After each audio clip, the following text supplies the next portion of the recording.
Aduh, gaji tak masuk lagi ni. Tak apalah, makan yang boleh je lah Assalamualaikum. Hai, mantau. Bolehlah mantau satu. Alright, itu saja. Wih, dah start dah meracun.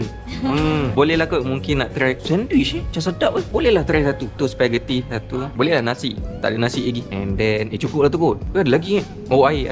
Lychee nojito satu. Pastry ada ke? Jap. Tengok jap. Pavlova. Bolehlah. Satu. Berapa damage total? Mesin ni berapa ringgit? Ya. Oh. Tak mampu beli. Makanan boleh lah. 245. Tengok Okey, terima kasih.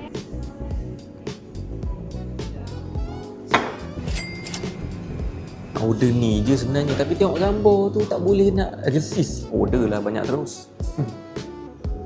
Bismillah. Yelah, roti saja dah sedap. Penuh dalam ni. Ni sedap lah ni. Dia mantau dia masak garing sikit. Lepas tu ni rasa kari, lepas tu berlemak. Baloi lah.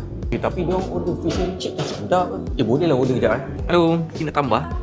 Fish and chip push lah. Satu. Meja sebelah order macam sedap Alright, thank you. Fish and chip.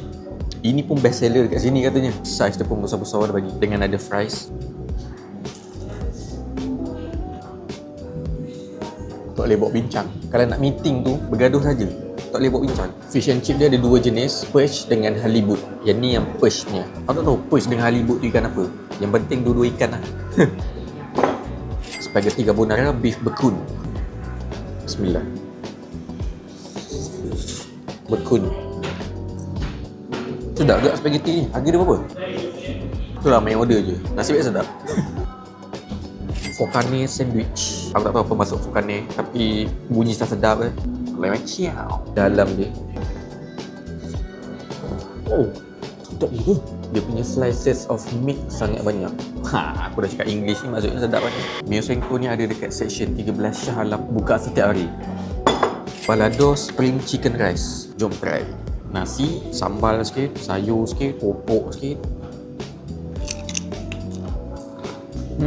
Not bad lah. Not bad je lah. Cuba bagi cadangan ayat lain. Ada tak? Sedap ni. Makan tengah hari puas hati lah. Pavlova. Macam mana nak makan dia?